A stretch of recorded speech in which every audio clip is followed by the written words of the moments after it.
미국 휴스턴 대학의 브레네 브라운이라고 하는 교수님은 인간의 연약함, 취약성을 전공한 분입니다.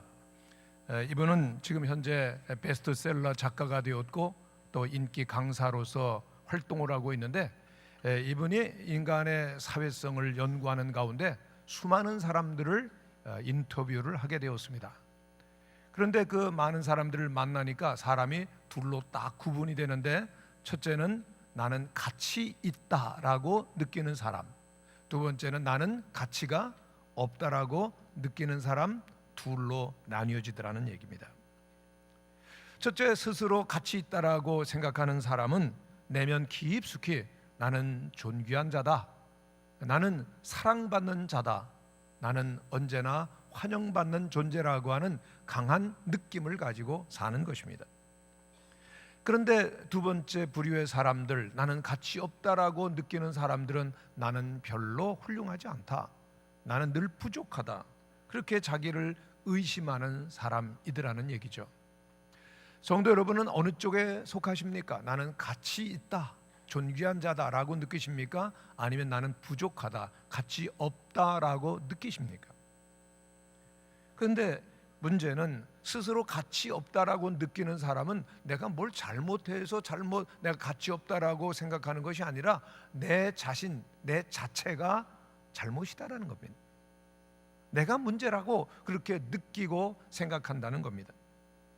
그런데 이러한 경영의 사람들은 중독과 우울과 폭력성과 또한 공격성과 왕따와 자살, 시기장애 등에 걸릴 확률이 매우 높다라고 하는 것입니다. 그런데 오늘 우리 사회는 여러 가지 매체를 통해서 스스로 나는 가치 없다라고 생각하도록 그렇게 몰아가는 그런 환경이 너무나도 많이 조성되어 있습니다. 그래서 예를 들면 여자들 경우에 나는 예뻐야 돼, 착해야 돼, 날씬해야 돼, 겸손해야 되는 등의 그런 표준에 눌린다는 거죠. 남성들은 잘 참고 또 일 잘해야 되고, 그리고 지위가 높아야 되고, 힘이 세야 된다라고 하는 그 기준에 계속해서 눌리며 산다는 겁니다. 그래서 너 안 이쁜데, 너 똑똑하지 않은데, 너 무능해, 너는 별로야, 너는 못났어, 너 가정 환경이 안 좋은데 라고 공격을 받으면 쉽게 무너지는 사람들이 많이 있다라고 하는 것입니다. 근데 심각한 것은 누가 공격하지 않아도 이미 그러한 틀이 딱 지어져서 스스로 속박되고 스스로 무너지는 일들이 많다라고 하는 것입니다. 그리고 무엇보다도 원수 마귀는 그러한 사회의 구조를 이용해서 사람들을 괴롭히고 무너지게 하고 있는 것입니다. 그러면 해법은 무엇이라고 생각하십니까? 해법이 어디 있을까? 그런데 이 브레네 교수에 의하면 나는 가치 있다라고 느끼는 사람, 그리고 나는 가치 없다고 느끼는 사람의 중요한 차이가 있는데 무엇인가? 나는 스스로 가치 있다라고 생각하는 사람은 나는 사랑받을 만하다, 나는 언제나 환영받을 만하다, 나는 존귀하다라고 하는 믿음이 있다는 것입니다. 여러분, 사람 중에 완전한 사람 있습니까? 아무도 없습니다. 다 부족하고 다 결함이 있고 문제가 있지만, 나는 스스로 가치 있다라고 느끼는 사람은 언제든지 나는 사랑받아, 나는 인정받아, 나는 환영받아 라고 하는 믿음이 있다는 겁니다. 이 브레네 교수가 내린 마지막 결론이 굉장히 특별하다는 느낌을 받았습니다. 믿음, 나를 향한 믿음, 나는 사랑받고 인정받고 존귀한 자다라고 하는 믿음이 참 중요하구나. 그런 믿음이 있을 때는요, 비록 부족하고 약점이 있고 문제가 있을지라도 아름다워지고 성숙할 수 있다는 것입니다. 그런 믿음을 우리들이 어디서 만들 수가 있겠습니까? 첫째는 가정입니다. 여러분, 가정에서 우리들은 무조건 부모님들에게 받아들여져야 되는 것이죠. 교회 안에서 우리는 무조건 받아들여져야 되는 것입니다. 왜요? 하나님께서는 우리를 무조건 용서하시고 사랑하시고 인정하기 때문입니다. 아멘이십니까? 하나님께서 우리를 무조건 용서하시잖아요. 그러니까 가정에서 부모님들은 자녀들은 무조건 언제든지 받아들여셔야 되는 겁니다. 공부 못해도요, 누구 닮아서 못하실까요? 그냥 받아들이시는 겁니다. 아니 조금 실패해도 내 자식 받아들여 주시고, 그리고 모든 일에 가정에 가기만 하면 항상 우리 부모님은 날 사랑하셔. 나는 가정에 가면은 언제나 왕자야, 공주야. 그 존귀 여김을 받을 때 자상이 든든해지고, 그리고 나는 가치 있다라고 존귀한 자로 살아가게 된다라고 하는 것이죠.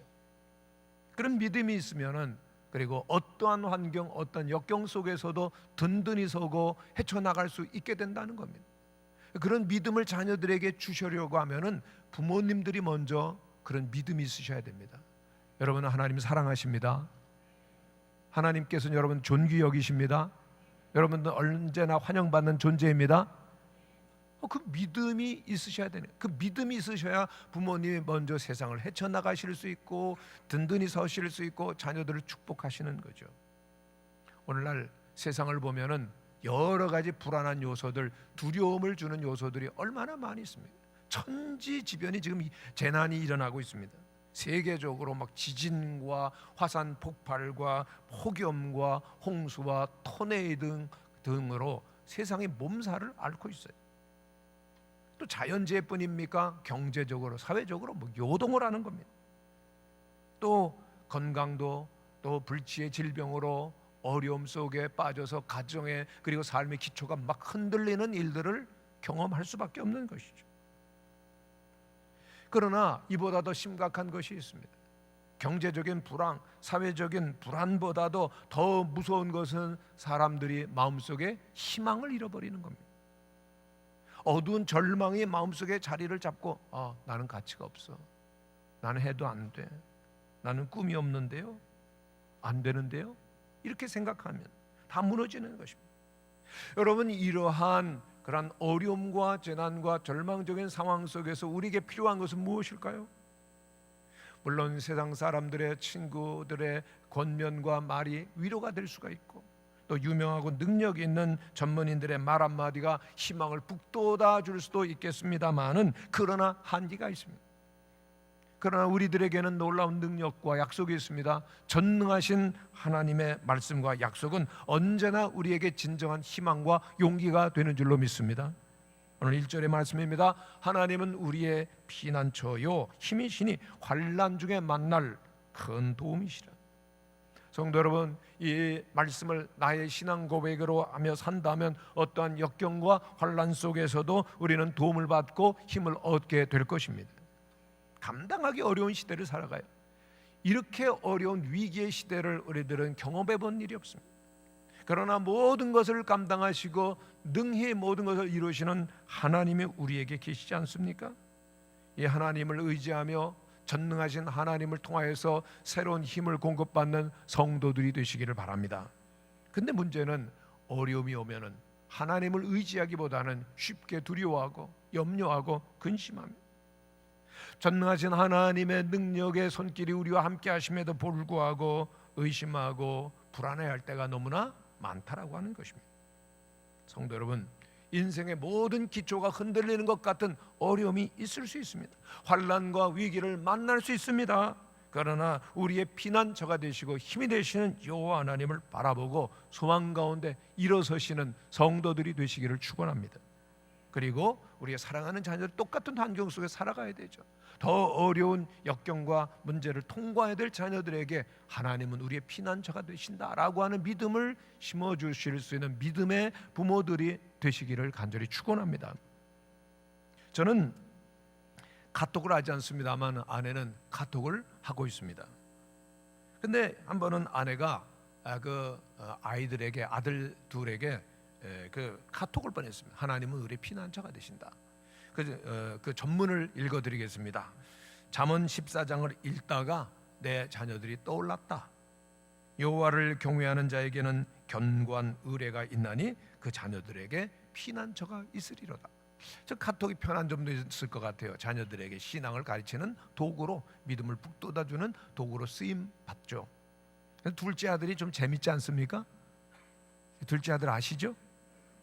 답을 보냈습니다. 뭐라고 보냈는가 하면요, 와우, 저의 피난처 어무이, 그렇게 보냈습니다. 그걸 보면서 얼마나 재밌고 웃기든지요. 웃기네 이 녀석. 그러나 정말 이 아들을 생각하면은 어려운 문제가 있으면 엄마와 상담하고, 가슴이 아플 때 엄마를 만나서 대화를 하면서 풀고, 그리고 피난처 되시는 하나님께로 돌아가는 모습을 많이 봤거든요. 아, 그렇구나. 정말 우리의 부모님들은 자녀들의 상담자가 되고, 자녀들을 위한 피난처가 되고, 위안이 되고, 그리고 정말 하나님께서 우리의 도움이시요 힘이시요, 그리고 또한 피난처이심을 가르쳐야 되겠구나라는 그런 생각을 하게 되었습니다.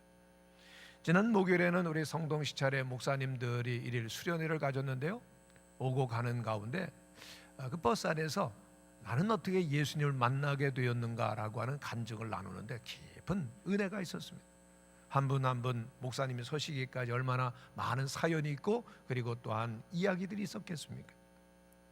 그런데 한 분 목사님이 이런 간증을 하셨습니다. 이 목사님이 어머니의 뱃속에 있을 때, 태어나기 직전에 아버지께서 굉장히 아주 독실한 유교학자였는데 은혜를 받으시고, 그리고 또한 하나님을 믿게 되셨습니다. 얼마나 신실하게 하나님을 믿는지 빠짐없이 모든 예배를 나리고 새벽 기도를 가시고 정성껏, 정말 정성껏 하나님을 온 가족이 믿게 되셨다는 겁니다.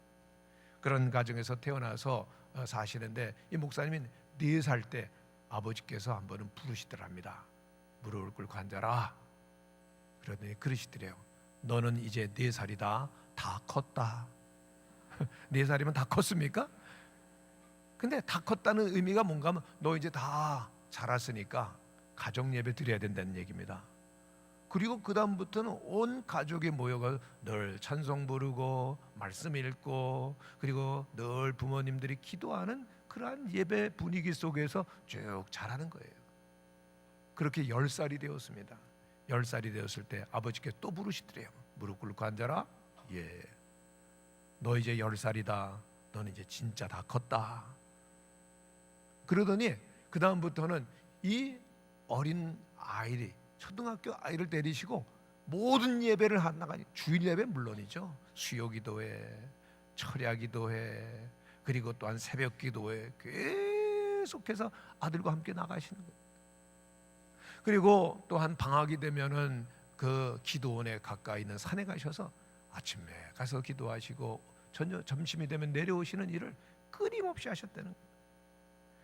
그러니까 자연히 이 목사님의 마음속에는 끊임없이 들려오는 아버지, 어머니의 기도 소리, 찬송 소리, 말씀 소리가 쭉 새겨져 가지고 믿음의 토양이 든든해지고, 그래서 자연스럽게 목회의 길을 걷게 되셨다 간증을 하시는데, 손자들에게도 그 할아버지의 영향이 얼마나 큰지 지금도 손자들, 그 목사님 자녀들은 할아버지를 더 존경한다는 겁니다.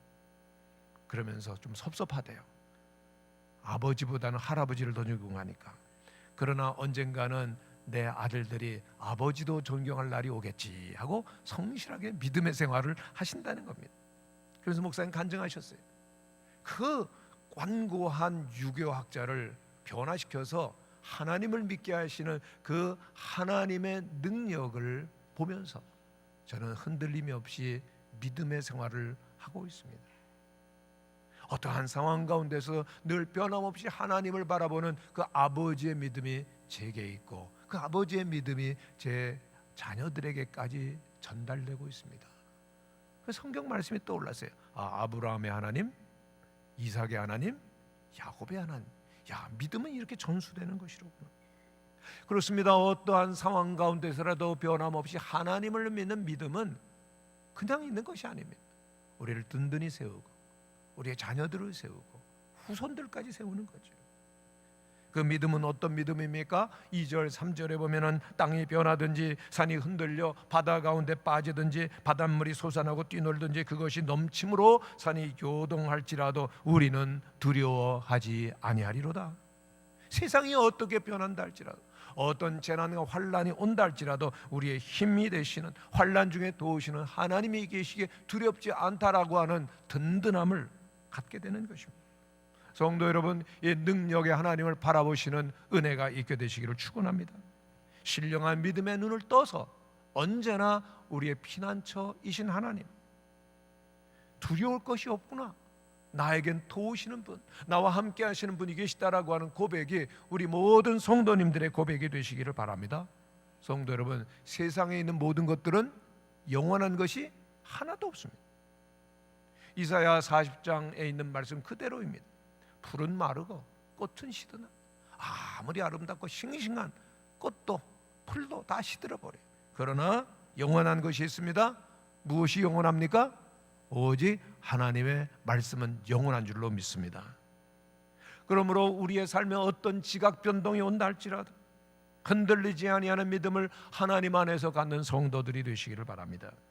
어떤 무서운 풍파가 몰려온다 할지라도 피난처 되시는 하나님을 의지하시고 우리의 영원한 나라를, 하늘나라를 바라보게 되시기를 축원합니다.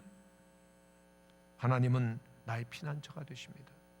근데 이 나의 피난처가 되시는 하나님을 믿는 믿음은 우리가 어려울 때만 잠깐 피했다가 나오는 그런 피난처가 아닙니다. 우리의 순간순간 나와 동행하시는 하나님, 나의 안식처, 영혼의 고향이 되시는 하나님으로 만나야 되는 것입니다. 여기서 믿음이 크게 나뉘어집니다. 여러분, 어떤 분의 믿음은 하나님을 그냥 알아요. 어려서부터 모태신앙으로 태어나서 하나님을 비상적으로 알아요. 하나님의 일은 너무나 익숙해요. 그러나 익숙함과 하나님을 나의 아버지로, 나의 친구로, 나의 피난처로 모시고 사는 친밀함과는 엄청난 차이가 있는 겁니다. 우리의 믿음을 우리는 돌아봐야 됩니다. 나는 익숙함을 가지고 있는 믿음의 사람인가? 나는 하나님과 친밀함의 믿음의 사람인가? 여러분, 정말 하나님을 신뢰하는, 하나님과 친밀하는 사람은 하나님을 신뢰하는 방법을 알고 끝까지 믿어주시는 하나님을 알 때 그는 이웃도 자녀도 믿어주고 격려할 수 있는 사람이 되는 것입니다. 그렇습니다. 내 믿음이 그냥 하나님에 대해서 익숙하게 아는 피상적인 믿음인지 하나님을 깊이 나의 아버지로 아는 친밀함의 믿음인지를 구별해야죠. 여러분, 우리들의 그 믿음이 하나님을 이름으로만 하는 익숙하다 그러면 뭐 교회 나오는 거, 예배 드리는 거 편안할지 모르죠. 그러나 피상적인 관계라고 하면은 아무런 생명도 능력도 없는 것입니다. 편안함은 결국은 우리를 하나님으로 멀어지게 만들고 죄책감으로 언젠가는 무너짐으로 나가게 할지 모릅니다. 성도 여러분, 우리는 점검해 봐야 됩니다. 왜 하나님은 내 삶 가운데 무관심하신 듯 보일까? 하나님을 향한 신뢰가 나에겐 별로 없을까? 왜 그럴까요? 하나님을 진정으로 깊이 만나지 못하고 매일매일 하나님과의 깊이 있는 대화가 없을 때 그런 것입니다. 우리들은 하나님을 참으로 깊이 만나고 하나님과 함께하는 친밀한 단계로 나가야 될 것입니다. 한 모타 신앙인이 있었는데 정말 모범적이고 그리고 진실한 학생입니다. 교회 잘 나오죠. 근데 하나님과의 친밀함, 깊은 만남 없었습니다. 근데 대학교 시절 수련회 참석했는데 마지막 밤 깊은 막 뜨거운 기도가 있었습니다. 근데 막 열렬히 기도하는데 자기도 기도를 하는데 하나님 앞에서 자기를 보게 되었더라는 거예요. 너무 누추하고 너무나 죄가 많고 그리고 하나님 앞에 감히 설 수 없다는 두려움에 막 밀려오는데 밤새도록 무슨 기도를 했는가 하면 하나님 제발 절 버리지 마세요 라고 기도를 했다는 겁니다. 그 후에 믿음 생활 잘했을까요? 못했을까요? 열심히 했습니다. 그러나 하나님과 가까워지지 못했어요. 하나님 두려운 분이니까. 그래서 하나님 앞에 가까이 나가지 못하고 하나님 두려우니까 떠나지는 못하고 있었지만은 하나님과의 관계는 진전이 될 수가 없었어요. 그냥 다가면. 그래서 대학을 졸업할 때가 되었는데 온 가족이 갑자기 이민을 가게 되었어요. 그러니까 지금까지 살아왔었던 고국을 떠나서 모든 익숙한 친구들을 떠나서 새로운 환경으로 간다. 너무나 불안하고 미래에 대한 걱정과 두려움이 밀려 들어오는데 어떻게 할 수가 없더랬는 얘기. 너무 근심이 많았어요. 염려가 많았어요. 근데 그때 졸업 때 또 대학 수련회가 있었습니다. 수련회 갔는데 그때 목사님을 통해서 주시는 말씀이 있었어요. 너희 하나님 여호와가 너희 가운데 계시니 그는 구원을 베푸실 전능자시라. 그가 너로 말미암아 기쁨을 이기지 못하시며 너를 잠잠히 사랑하시며 너로 말미암아 즐거이 부르며 기뻐하시리라. 하나님 함께 하시는구나. 그러나 머리로 하는, 밤새도록 그 말씀을 가지고 기도하는데 새벽에 하나님 말씀을 주시는 겁니다. 얘야, 내가 너와 함께 하지 않느냐? 내가 너를 사랑한다, 너를 기뻐한다. 뭐가 두려우냐? 근데 정말 그 말씀이 마음에 팍 받아들여지더라는 겁니다. 모든 이민에 대한 두려움 사라지고, 오히려 내가 이민 가서 이제 앞으로 뭘 할까 기대가 되고 꿈도 생겨서 하나님과 동행하는 친밀한 믿음의 생활이 시작되었다고 합니다. 할렐루야. 성도 여러분, 우리의 믿음이 친밀한 하나님 아버지로, 하나님이 나와 함께 계심을 늘 경험하면서 살아가는 믿음에 이르게 되시기를 바랍니다. 하나님께서는 우리를 구원하시고 예수 그리스도 안에서 살아가는 그리스도인이라고 하는 이름을 주셨어요. 그런데 우리가 그리스도인이라고 하는 이름에 부끄럽지 않게 살려고 하면은 세 가지 중요한 핵심적인 특징이 있어야 됩니다. 첫째는 예수님께 속하셔야 됩니다. 두 번째는 세상과 구별되셔야 됩니다. 거룩하셔야죠. 세 번째는 예수 그리스도 이름을 여러분의 마음에 간직하셔야 됩니다. 아멘이십니까? 예수님이 내 안에 계시다. 그럼 우린 예수님 안에서 감히 하나님 안에 있는 복된 자녀가 되어지는 것입니다. 예수 그리스도 안에 있을 때 우리는 하나님이 사랑하시고 우리를 즐거워하시고 우리를 존귀한 자라고 불러주시는 것을 경험하게 되는 것입니다. 하나님 우리를 떠나지 않으세요. 이 단계로 나아가기 위해서 우리들은 그러므로 계속해서 예수님께로 나아가야 되는 것입니다. 예수님을 깊이 만나고 예수님 안에서 하나님과 친밀해지시는 성도님들이 되시기를 바랍니다. 우리가 잘 알고 있는 누가복음 19장에 보면은 삭개오 이야기가 나오죠. 여러분, 삭개오의 삶에 아주 중요한 변화가 일어납니다. 언제 일어나죠? 예수님이 그 마을을 지나신다는 이야기를 듣고 삭개오는 예수님 만나기 위해서 뽕나무에 올라가 있는 겁니다. 언제 오시는가 기다렸더니 예수님이 그 뽕나무 밑을 지나가시다 딱 보시더니 삭개오야, 삭개오야, 내려오라. 내가 오늘 내 집에 유하여야겠구나. 그 주님이 그 삭개오를 부르시고 삭개오의 집으로 들어가실 때 그는 달라졌습니다. 자기 중심적인 믿음에서 하나님 중심의 믿음으로 영적인 아름다운 세계가 확 열리는 것을 경험한, 완전히 달라져. 어떻게 해요? 중요한 것은 삭개오가 예수님이 오시는 그 길목을 지키고 있었다는 것입니다. 예수님 지나가신다. 내가 예수님 만나기를 원한다. 그가 영적인 세계를 눈을 뜰 수 있는 능력 없습니다. 아무도 없습니다. 그러나 진실한 마음으로 예수님을 기다리고 예수님께 뭔가를 요청했을 때 주님께서는 그에게 영의 눈을 열어주시고 하나님 나라의 아름다운 세계를 보게 하시고 주님과 더불어 살아가는 새로운 삶이 시작되게 하셨던 것이죠. 할렐루야. 성도 여러분, 하나님과 만나야 돼요.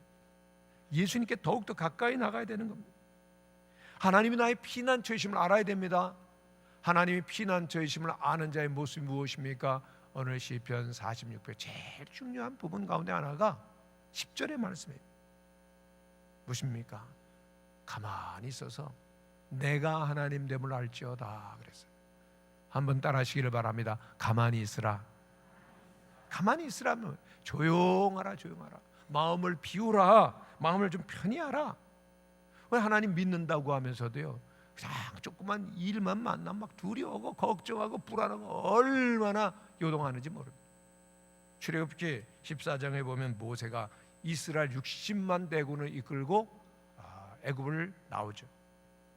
가나안을 향해서 전진하는데 그들 앞에 딱 홍해가 가로막고 있었습니다. 뒤에는 분노한 애굽의 군사들이 쫓아옵니다. 앞에는 넘실거리는 파도가 가득한 홍해가 있습니다. 이스라엘 백성들 반응이 뭡니까? 이젠 죽었구나. 이젠 우린 망했다. 얼마나 분노하면서 모세를 죽이려고 했었다. 이럴 때 하나님께서 모세를 통하여 이스라엘 백성들에게 말씀하십니다.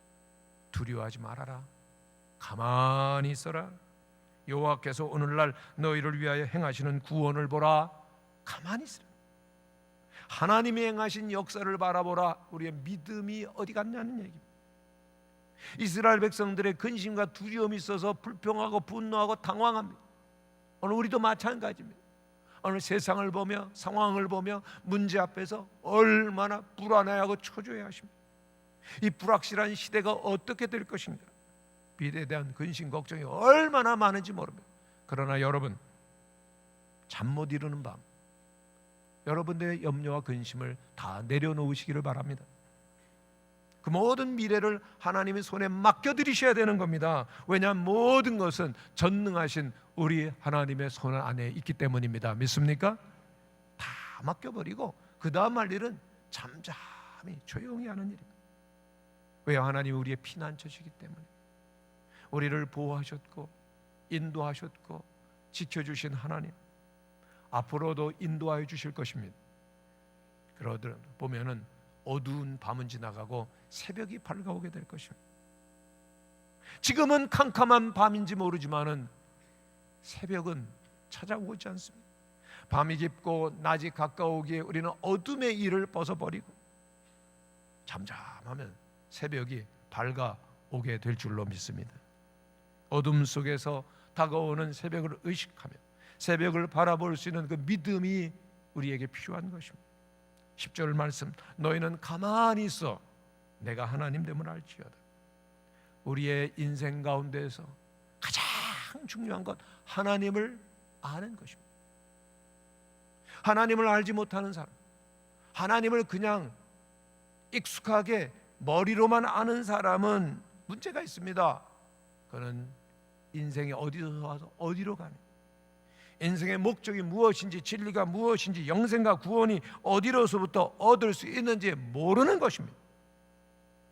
진정 나의 아버지 하나님, 친밀한 하나님으로 알지 못하는 사람은 그러므로 가장 불행하고 비참한 존재입니다. 그렇습니다. 삶을 살아갈 때 어려움이 있고 문제가 있을지 모르지만은 세상 사람들처럼 이리저리 뛰어다니고 사람들에게 도움을 구하는 자가 아니라 나의 영원하시며 나를 사랑하시는 피난처 되시는 하나님을 바라보시는 성도들이 되시기를 바랍니다. 그럴 때 하나님은 우리의 아버지가 되시고 우리는 하나님의 자녀시고 하나님은 우리를 도우시는 분, 우리의 힘과 그리고 우리의 피난처 되시는 주님을 알고 결코 흔들리지 아니하며 담대하게 될 줄로 믿습니다. 한 은행 지점장으로 계시던 집사님 부부가 있으셨어요. 경제적으로 넉넉했죠. 부유합니다. 부족함이 없어요. 근데 문제는 이분이 하나님을 깊이 만나지를 못하는 겁니다. 부부가 그냥 교회를 왔다 갔다 하는 형식적 신앙에 머무르고 있었어요. 그러다가 그 지점에 수많은 돈을 예금한 한 예금주와 이 지점장이 아주 친하게 됐습니다. 같이 운동도 다니고 골프도 치고 너무너무 막혔겠는데 그분이 사기꾼이었습니다. 완전히 다 모든 재산을 날리고 그리고 집도 없어지고 그냥 반지하에 겨우겨우 그냥 살아가게 되었어요. 얼마나 큰 어려움이었는지 모릅니다. 근데 남편은 무능했어요. 그렇게 망했으면 뭐래도 좀 노동이라도 해야 될 텐데 아무 할 생각도 안 하고 집에서 책만 보는 거예요. 부인 집사님 정말 하늘이 무너지는 것 같은 그러한 상황 속에서 할 일이 있나요? 그냥 교회 나가는 겁니다. 새벽마다 교회 나가서 그냥 우는 거예요. 계속해서 우는 겁니다.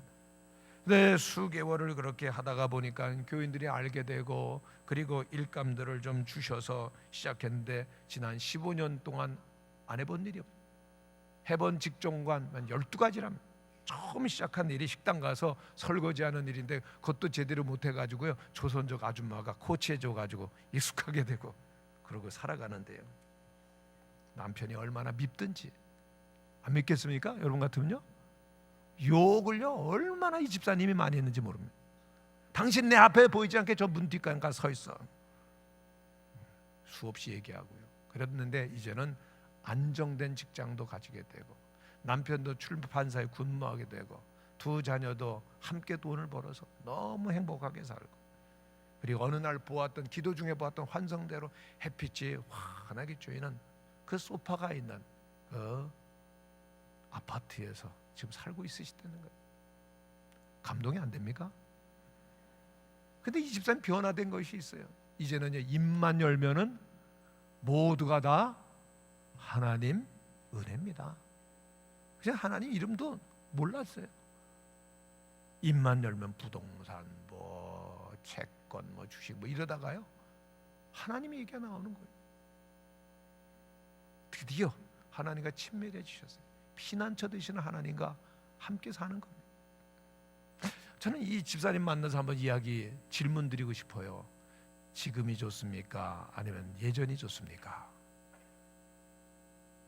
하나님과 동행하는 지금이 좋습니까? 아니면 지점장 부인으로 있을 때가 좋습니까? 대답이 뭘 것 같아요? 상상에 맡깁니다. 오늘 본문의 위대한 결론이 나옵니다. 모든 환난과 전쟁의 역사를 통해서 하나님은 결국 열방과 세계 중에 높임을 받으리라.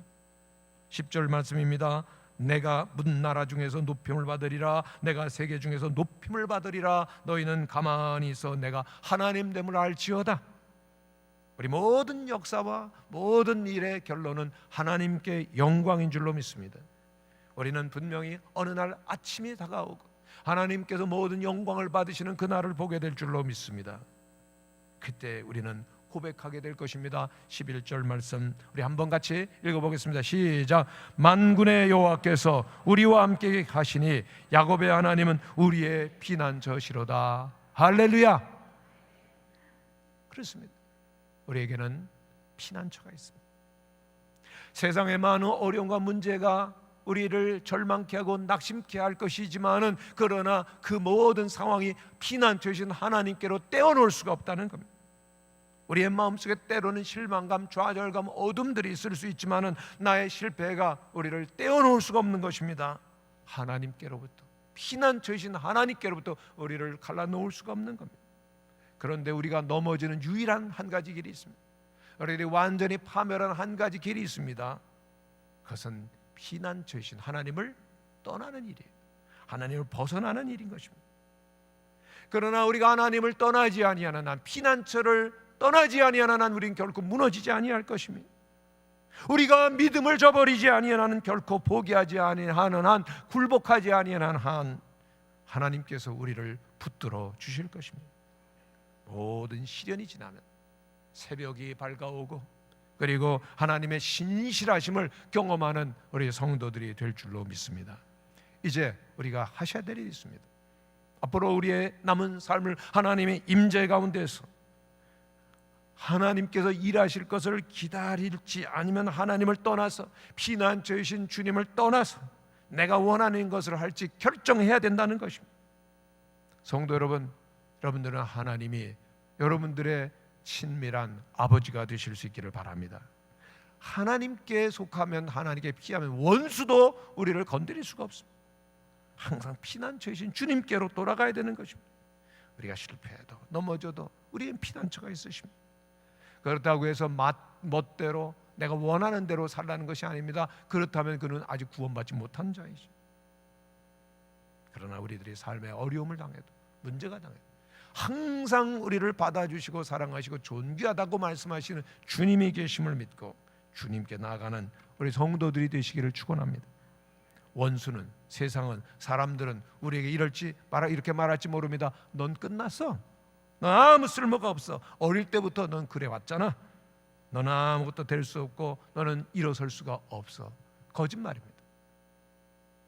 거짓말입니다. 원수의, 사단의 거짓말입니다. 오늘 하나님께서는 내가 너를 사랑한다, 내가 너와 함께한다, 내가 너의 피난처다 말씀하십니다. 우리들은 하나님의 사랑받는 자녀들입니다. 믿습니까? 하나님의 아들, 딸, 존귀한 자인 것입니다.